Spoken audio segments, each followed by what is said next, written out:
ఇక ఇంకొక విషయం ఏంటి అంటే ఇదే పరిస్థితుల్లో 1951లో అంటే 1952లో జనరల్ ఎన్నికలు జరిగితే 1951లోనే జనసంఘ్ పెట్టిన శ్యాంప్రసాద్ ముఖర్జీ జనసంఘ వ్యవస్థాపకులు ఎవరైతే ఉన్నారో ఆయన వెస్ట్ బెంగాల్ ప్రాంతం వారు.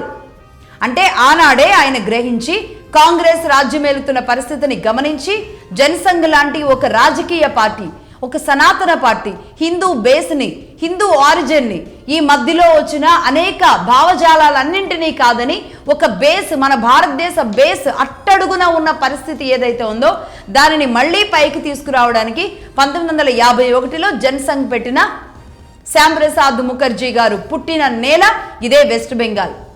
ఇదే వెస్ట్ బెంగాల్లో ఆయన ఆలోచించి పెట్టిందే ఇది. కానీ నిజానికి 1951 నుంచి ఈరోజు 2026 వరకు ఎన్ని సంవత్సరాలు తర్వాత బీజేపీ ఒక హిందుత్వ పార్టీ, సనాతనం బేస్ ఉన్న ఒక పార్టీ ఆ రాష్ట్రంలో రాబోతుందో ఆలోచించండి. అంటే దాదాపుగా 70-80 ఏళ్ల తరువాత అక్కడ కమలం రూపంలో సనాతనం హిందుత్వం వికసించబోతుంది అనేది యాక్సెప్ట్ చేయాల్సిన అంశం.